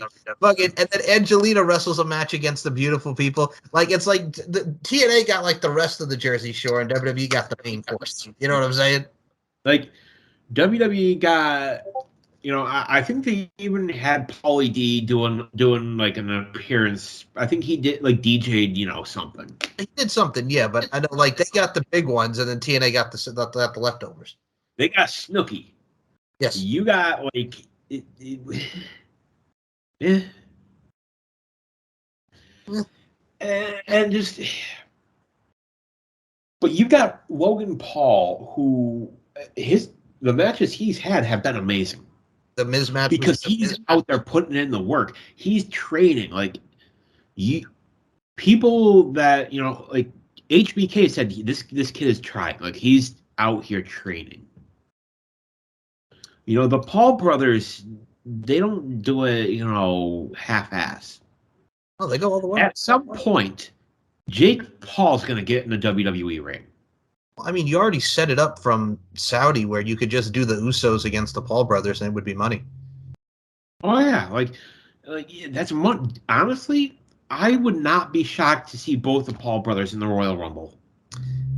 You know what? I think that's a safe bet. I mean, is Logan healed from his leg injury? I think, is he getting ready? I think so. Mm-hmm. Like, who knows? Like, but even if he wasn't, he wouldn't have to do a huge thing. Like, you could just have him do an appearance. Like, but I think we're gonna see Logan. I think we're gonna see one of, if not both, the Paul brothers. And it's interesting too, like, and taking it back to Brock here for a second here, like Brock Lesnar, we talk about the transition with the Paul brothers and Brock Lesnar from wrestling to UFC to back to pro wrestling. Like, for me, and it's funny, like, we're talking about like him and the Hardcore Holly timeline and where we are here. It's interesting, like, he tried out new moves. We mentioned the stretch muffler, the Brock lock, and he did a lot of fisherman suplex. But isn't it interesting that around that time period, and this is, we're talking about transitioning here, he goes from Hardcore Holly, and people just brush that off how it's bad. And like you and I were trying to keep our composure here, talk about the feud, but then right after that is probably one of the most beautiful matches ever in the storytelling of Guerrero. Oh yeah, absolutely. Like, and let's not forget the some of the racist shit that Brock did. The mariachi band. He came out and danced with the sombrero with the mariachi band. Oh my god! Like, let's as one of my esteemed co-hosts of the Kicking It with the TSK would say, let's keep it funky. The sombrero dance. But case in point, we had arguably one of the greatest matches. Like, we had Eddie Guerrero, who I will say this, vastly ahead of his time. Eddie was one of those guys who I feel would have worked in any time. The old school, like, your Frank Gotch, Lou Thesz, I feel he would have worked in that. He would have worked, I feel, during the 80s, and, your Flairs, your Terry Funks. He would have gotten over now. And that moment where, and this was also the time that the people were thinking, well, you started hearing rumors that maybe Brock was on his way out. And, he puts Eddie over clean, and to me, one of the greatest WWE title wins. And you know what's funny about it too, and I always laugh every time they show the video package for it. Like they always exclude the part where Goldberg comes in and spears Brock Lesnar before the frog splash, which rightfully so, because that doesn't need to be in there, but it was because it tied into the story of Brock and Goldberg. But yeah, they always exclude that out of the video package, and I always love that because it just goes right to the frog splash. Oh yeah. And I honestly feel like if they could, they would edit that out of the match on Peacock. I think they would too. I mean, like it wasn't needed, but you understood it, and also at the same time, it didn't really take away from the emotional moment because then we got Eddie and Kurt at Mania, which was excellent, and to be in live in attendance for that at MSG, the roof came off when Eddie Guerrero, did the live cheating and stealing. Kurt Angle took his boot off inside cradle 1, 2, 3. Like everybody was into it. They hated Kurt Angle, Eddie Guerrero. And I mean, we'll get to this. This will be another episode in its own point where we'll talk about the career of Eddie Guerrero. God dang, man. Like that, where we had that time period from No Way Out to WrestleMania and then his title run against JBL. Oh, one of the bloodiest matches. Judgment Day 04. Go back and watch it. Like, and they both bled. I mean, like, you talk about people that could bleed. Like, Ric Flair, that was Ric Flair bleeding. It was like Ric Flair and like Sting, or Ric Flair and like Magnum, and Ric Flair, any Ric Flair bloody match that he's been in. That's what that was. Like, you didn't know whose blood was whose. It was bad. Like that one. Well, the Great American Bash one with the Texas Bull Rope, which I mean, there was a little bit of blood in that too, but it wasn't as bad as the Judgment Day one. Yeah. I said, man, these are people that are gone too soon. We just see so many great wrestlers and so many great time periods. And yes, we do talk about how Ruthless Aggression has its moments, but there's some good stuff in between. And we'll definitely talk about Eddie Guerrero on a future episode, man. Like I said, we get these creative juices flowing, and you and I can't stop, Mr. Daniel Crimmins. That's why we are Uncaged. And I got to put a final bow on the Brock thing. Yes, he is 45, and here's why I say this, and I bring this up to you. Man, John Cena, when he wrestled with Kevin Owens against the Bloodline on SmackDown, and then you see that photo of his bald spot, and then you realize like John Cena and Brock Lesnar are on the same age, and you've been watching those men wrestle for about 21 years now. My goodness. We're old, Dan. We're getting up there. Yeah, that's what's got me. Like, people made just a huge fucking stink about Cena having a bald spot. Like, he's in his 40s. Right, and he started wrestling what? Like, he won the WWE title when he was 28 in 05. Let me put it to you. Let me talk to you. Let me talk to you one time. Let me keep it funky with you. Yes, thank you. Mo, I'm sorry I had to steal your phrase. I digress. We love you, Mo. For anybody that criticizes Cena about a bald spot, are you going to look that good when you're in your 40s? The man looks amazing. Do you look that good now? No, we don't. Well, speaking on us, we don't. We don't look like John Cena, but it's like it's the age. We get older. I mean, it's just he still looks incredible. I mean, I think he kind of looks like a jacked Ernest P. Worrell. You know what I mean, Vern? I know what you mean. I know what you mean. Tell me he doesn't look like a jacked Ernest. He does look like a jacked Ernest. Fucking Jimmy. Like, if they ever were to remake an Ernest movie, John Cena. It's got to be. Have him be the long-lost son of Ernest. Have him save Christmas. Again. I got it. Good. Ernest becomes an X-Man. Oh, hey. I'm not going to get that image in my head now. John Cena and Jim Varney. Oh, my God.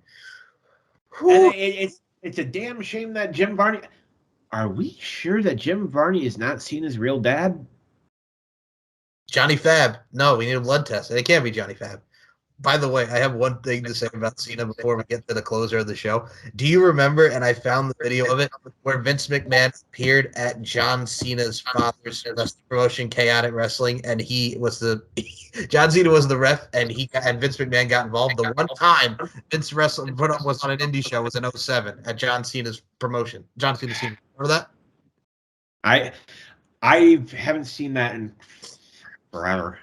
Well, I'll say this. It's on YouTube, and I'll link it out on the show. Watch John Cena as the rep, and Vince McMahon get on the one and only indie he was ever on, John Cena's promotion, Chaotic Wrestling.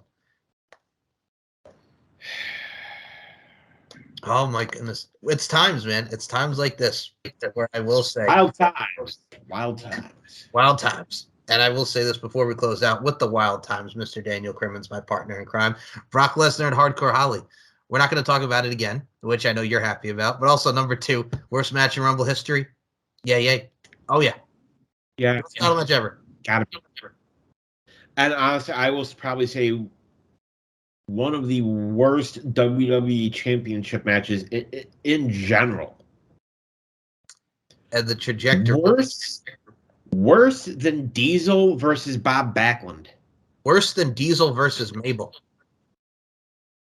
Worse than Diesel versus anybody. Okay, well, Diesel. Oh, hold on. Diesel and Bob Backlund was 8 seconds, and it will live on for the test of time. But Diesel and Mabel was terrible, and Mabel hurt Kevin Nash.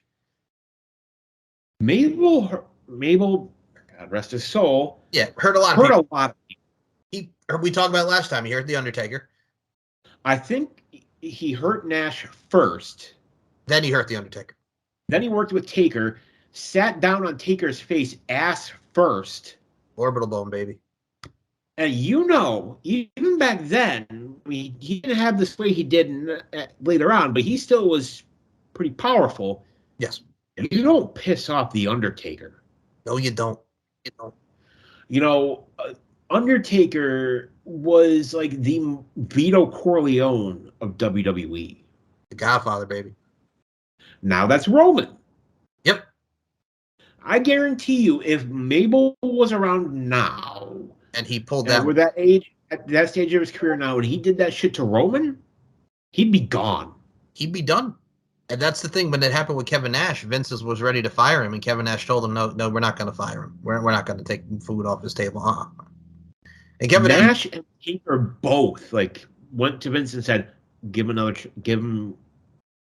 another chance." Yep. And I mean, that led to Viscera and the corporate ministry. Then that gave us, you talk about ruthless aggression era, the world's largest love machine, Viscera, at the pajamas. But that is a gimmick that should not have gotten over. But it got over. The Lillian Garcia bit was just... He's got to have it. He's got to have it. And you know what? It was great. It was amazing. That theme music. You just hear the world's largest love machine, Viscera. And literally, it's just this 70s porno music. Just over and over again. And you've got little kids gyrating, and they don't know what they're doing. Well, the best part about the theme song, you're leaving a part out, sir, because we're going to talk about this briefly here, folks. Hey, baby, you ready for Viscera? And he says that in the theme song, too. You ready for Viscera? And you got the Titantron of him holding up a whole packet of condoms. Yep. He got to have it. Him and Trish Stratus literally feuded over Kane, and Trish got involved that because the Lita feud. But literally, what the whole storyline about that was, Viscera was sent by Trish to take out Kane, but Viscera got to have it with Trish, and he pulled out the condoms when they were at dinner. He wanted some of that Trish, but then again, who didn't? Hell, even now she looks amazing. Oh my goodness! But that, my friends, is another episode for more seasons and more episodes on Uncaged. Man, I've been enjoying this doggone season with you for the first 3 episodes, and you and I only do as we do, Mr. DC. But I'm actually taking your advice on the next episode, dude. We're going to talk about some of our best doggone promos, the promos that we love. So what we're going to do is top 10. Daniel Crimmins, you pick your top 10. I'll pick my top 10. We're going to talk about some of the best doggone promos in wrestling history, Daniel Crimmins. And now, folks, just to make it clear, just to keep it funky. Keep it funky. Sorry, I got to have it. I got to have it. We're going to look at, it's not going to be limited to WWE. And maybe we're going to use a little AEW, maybe a little WCW.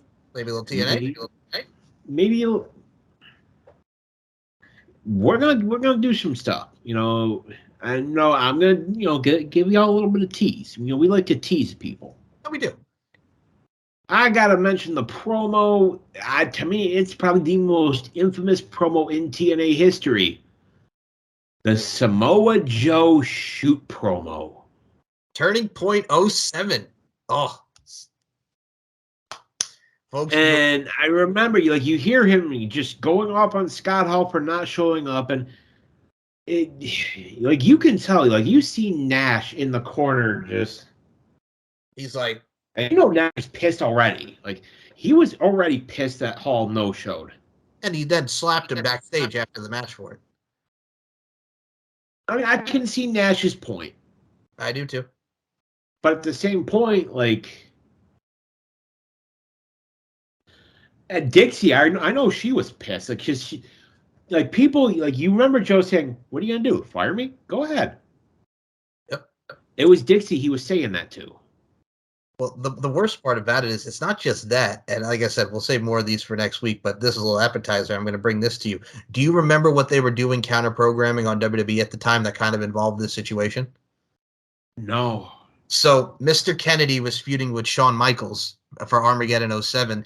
And he brought up people from his past. Like, he brought out, like, Marty Jannetty, and he brought out Kevin Nash fake, and he brought out a fake Diesel and a fake Razor Ramon. And Mr. Kennedy legitimately addressed the TNA thing on there by saying, "Oh, Razor Ramon, thanks for showing up." And then he just walked by. They legit mentioned it on WWE TV when Mr. Kennedy was feuding with Shawn Michaels at the time. And let's also not forget, you know, they had some good promos, some okay-ish promos, and some goddamn downright ugly bullshit in TNA that we like to not forget, or we wish we could forget. Yeah, but we know. Yeah, that'll be this topic and suggestions of next week. So, like I said, top 10 from Dan, top 10 from yours truly. We're gonna go out the box here, man. Why don't you give him a tease? Give us a promo that you enjoy. Maybe not in your top 10, but one that you like.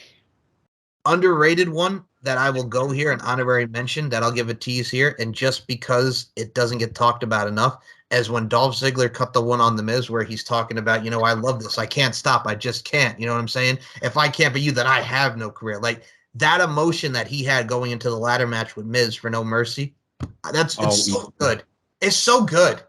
And we've seen, and you know, the great part is it gets stitched and duetted on TikTok all the freaking time. And the best part is, most people don't even know what it is. No, they just like the fact that sometimes, you know, you don't always get what you want, or, you know, sometimes you have to give them the things you love, and sometimes they don't love you back. Like, a lot of people I see, like you, I see it in reels on Instagram. People TikTok it like, "Oh my God, if we could have it like this," but people have no idea that it's from a wrestling program. I will tell you that promo is the emotion, you know.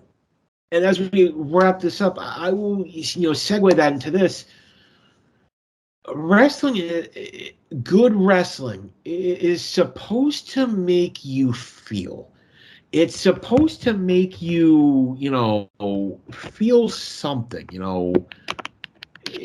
It's supposed to make you have a response to where, you know,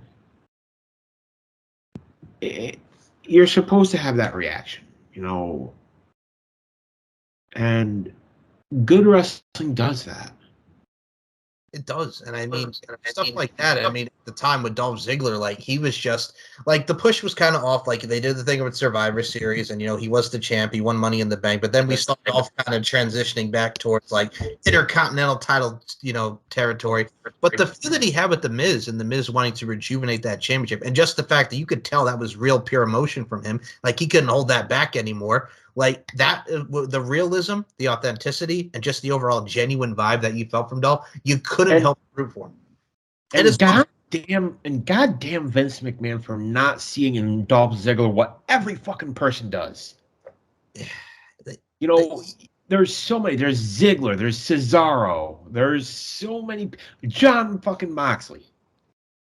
They made him like the loose cannon Brian Pillman for a little bit with his wackiness, and then there's nothing. I mean, hell, we could do a whole fucking show about Vince's missed opportunities. This right here, folks. Well, this is what I'm going to say about the people that listen to this show, and this is why I love you. Like, I had like the match stuff about Brock and Holly, and then we like transition a timeline, folks. This is just what Dan and I do. We're both off the cuff, and we just go with whatever's on our head because we have such knowledge and we love pro wrestling. I'm 20 plus years. You're even more than me, but it's just like the stuff that comes up out of our heads. It's what we do. It's Uncaged, baby. Yeah. Folks, we have a generalized idea of what we're going to talk about. We have a topic. We don't, map it out. We don't GPS it. We don't map quest this shit. No, we go around and then we come back to it. Yeah, multiple times. Sometimes I have to tell you, okay, let's bring it back. Yep. A lot of times you have to say that to me because you know what? We go off on tangents. A lot of shows out there. A lot of podcasters we'll have very regimented, very A, B, C, D, and there's nothing wrong with that. No, we don't do that. To us, we're friends. We're two guys that absolutely love wrestling. It's, to me, there is nothing like professional wrestling. Whether you like WWE, New Japan, ROH, AEW, there is nothing out there like wrestling. It's good wrestling makes you feel. To me, as we are now in 2023, last year was one of the most wild years in pro wrestling. And you know what? 2023 saw that as like, okay, hold my beer. Yes. And to me, and I'll ask you as we draw this down, if you had to pick a match of the year for 2022, what are you picking? Ooh.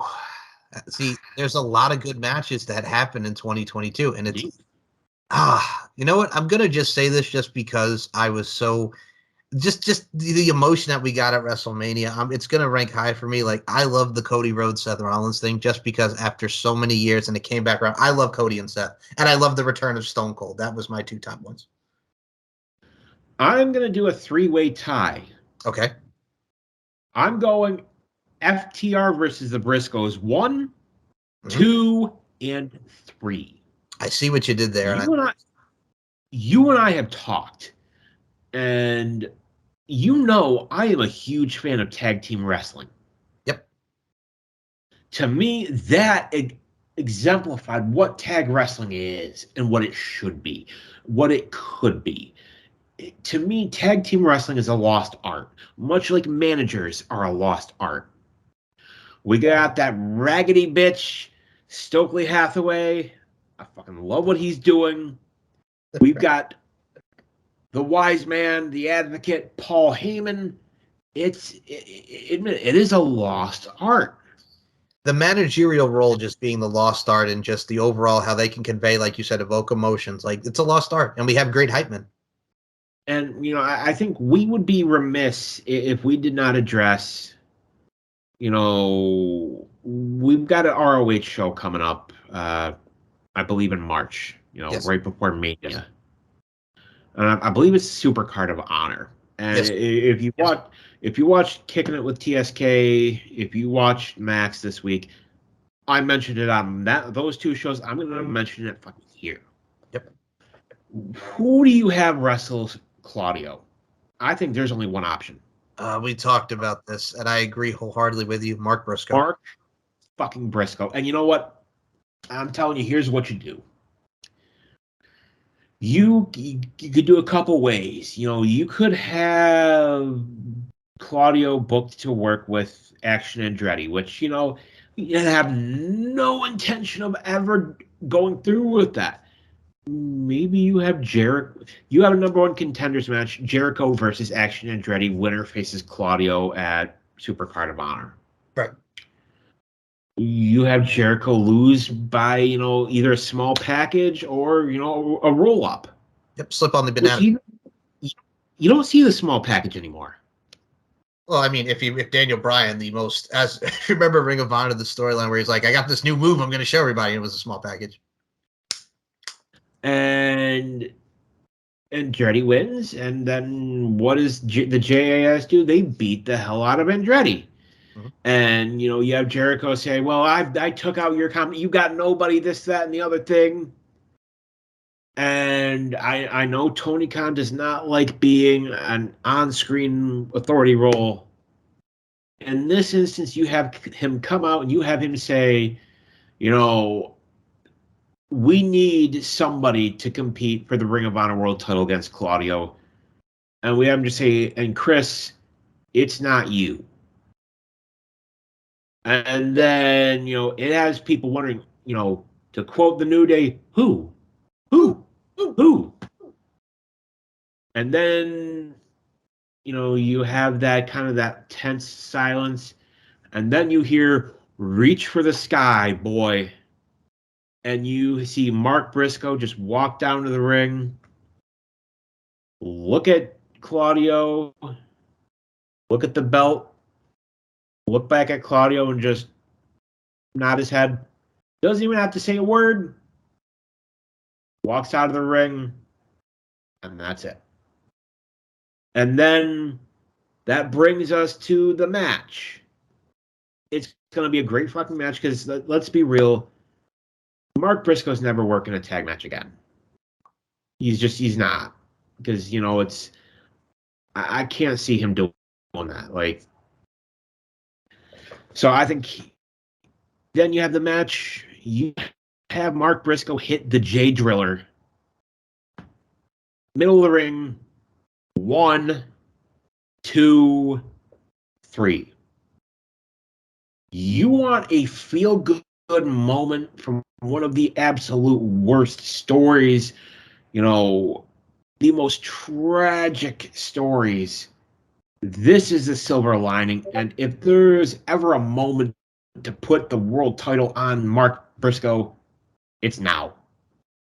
And I will say it, Mark Briscoe is a single star, is so underrated. I would agree with you. Both of them are entertaining. Watch the promos. Put the title on the Sussex County Chicken. And you know what? I'm going to tell you.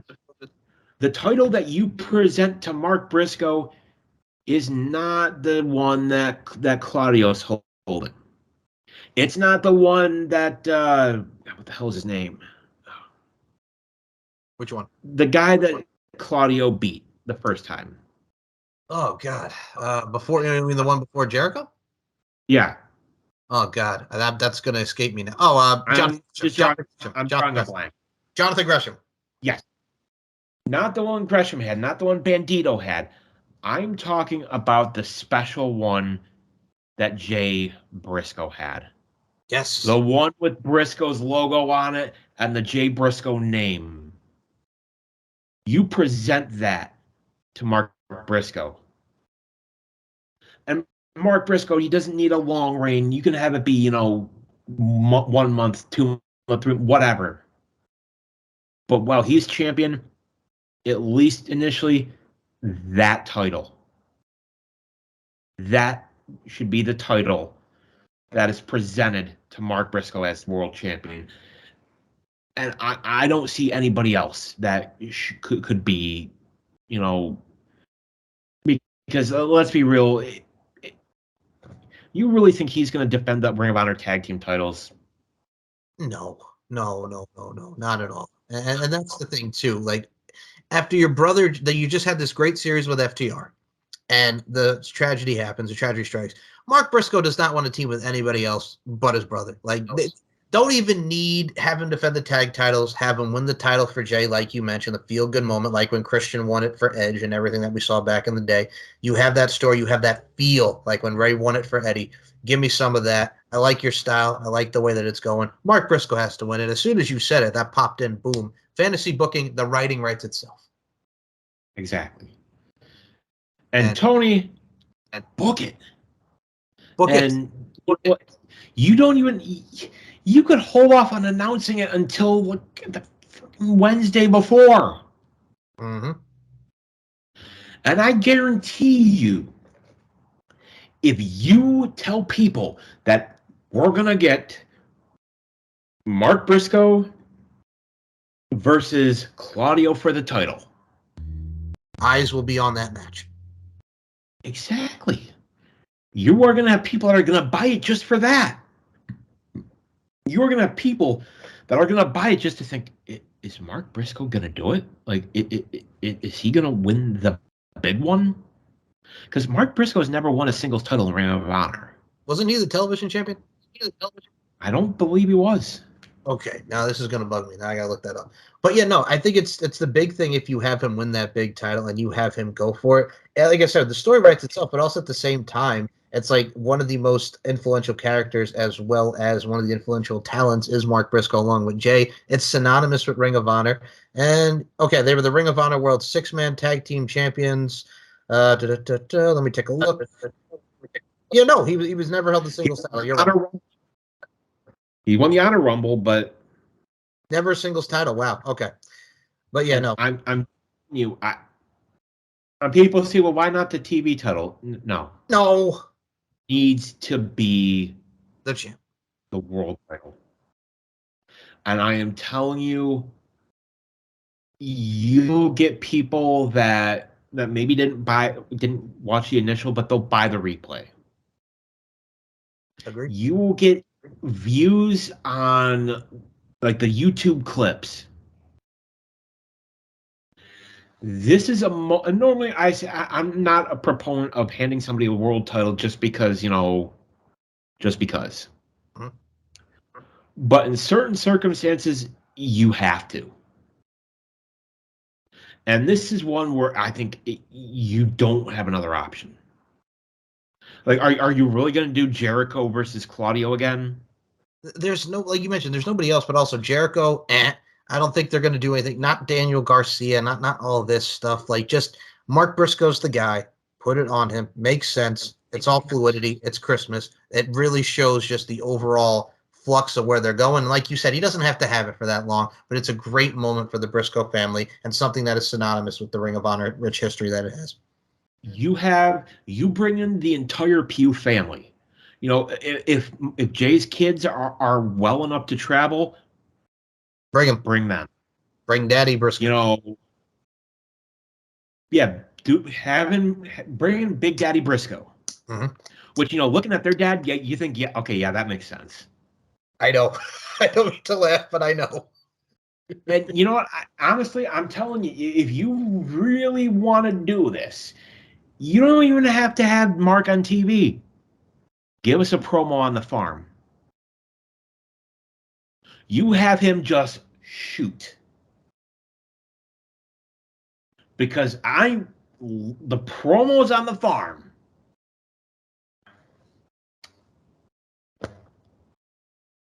Who would have thought a promo on a fucking chicken farm of them, the last couple ones is just, Jay talking and Mark just eating fucking cookies.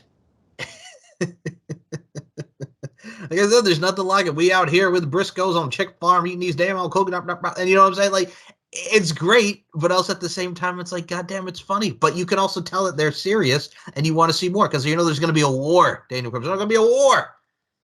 And you know what? It's such a beautiful thing. And folks, in closing, I leave with this. Professional wrestling is one of the greatest things in the world. It can make you laugh, it can make you cry, and yes, we all experienced the tragedy of losing Jamin Pugh, Jay Briscoe, but the reaction that the entire wrestling world has had, it makes me, and I hate to sound sappy, but it makes me fall in love with professional wrestling again. No, seeing what everybody, not a single negative word towards Jay Briscoe, and it tells you who he was. And I said it earlier, I will say it again. The Briscoes are the Undertaker of Ring of Honor. And this last big match, the double dog collar, is the magnum opus for the Briscoes. Beautiful. Whatever Mark decides to do going forward, if he wants to just be done with wrestling, more power to him.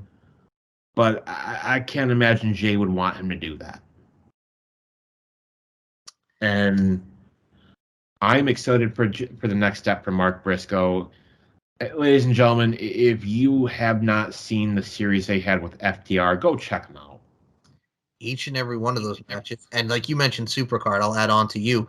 Go watch the Briscoes against Cody and Hangman Adam Page, which was another great one. Go mention the stuff that I mentioned. Look back at their matches in Jersey All-Pro. Yep, look at the matches with Jersey All-Pro with the SATs, Teddy Hart and Homicide, and the backseat. Jay Briscoe versus Samoa Joe. They had a steel cage match, which was amazing. You know, Jay Briscoe versus Kevin Steen. Jay Briscoe and Jay Lethal. Jay Briscoe. And it's on YouTube. Jay Briscoe versus Mark Briscoe. Yes. The Battle on the Farm. Battle of the Farm, yep. I'll you know what I'll do besides even the one that ups that kind of for me, and I love that one between the brothers. But for me, Jay Briscoe and Jay Lethal really ranks up there too. Oh yeah, and it really is a loss for the wrestling world that, you know, here's a guy who truly loved his craft, much as you and I do. That's why we do it. Well, that's why you and I do what we do. Yep. Because folks, we don't do this for money. We ain't getting any money for this. No, this is just two guys that love pro wrestling and want to talk some badass pro wrestling. Exactly. So, you know, we do this because we love it.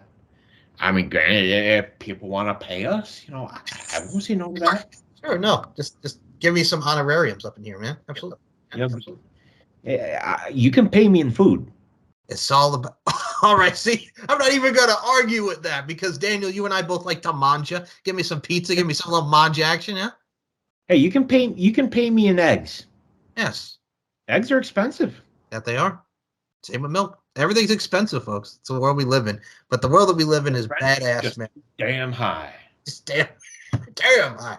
So before we close this out, I'm going to say this right now.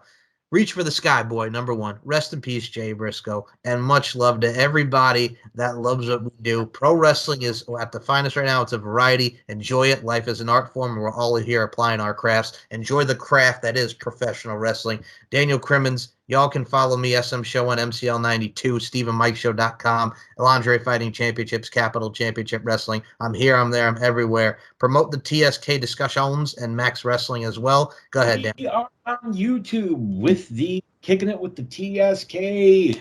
Bunch of wonderful gentlemen where we talked this week about the late, great Jay Briscoe. Max Wrestling. Next week we got the Max Wrestling Podcast Promo Rumble. I will be in action. Mm-hmm. I am the future next Max Wrestling Television Champion. Right, and you made a big announcement that if you do win the championship, you will take. All right. Not if. When? Okay. That is not a prediction.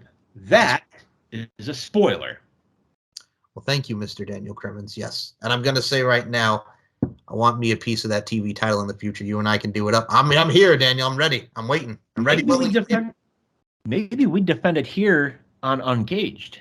Oh, snap. Okay. Maybe. All right. Maybe I rechristen it the Uncaged Television Championship. Yes. Okay. Daniel Crimmins just putting the feelers out there. I like your style. It's going to be ours. It's going to be our title. You got me all excited. You got the warm and tingly feeling here. To quote the infamous bout, if you remember, many a year back, yep. Undertaker versus Kane versus Stone Cold Steve Austin.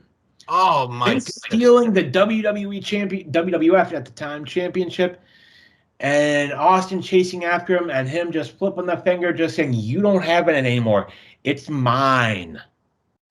This man taking it back to 98. Oh my goodness. Yes. It's going to be it is going to be the Uncaged Television Championship. Woo! Yes. And I'm telling you now, y'all ain't getting it back. Truer words have never been spoken. Sorry. Sorry about your damn luck, Daniel Crimmins. I'm adding on to that. James Storm. Right. Gotta have a little water, you know? I feel you. So check out Daniel Crimmins. Sorry. About your damn luck. Check out Dan on Instagram. It's DCrimmins1. Definitely give Dan a follow. Dan does his thing. Like I said, links will be in the description. Check out Max Wrestling. Subscribe. Check out the Mike Larkin YouTube channel, this one that you're hearing right now, and subscribe. And as always, we'll be back next week talking some damn good promos, top 10 promos, if you will. And as always, reach for the sky, boy. We'll see you next time.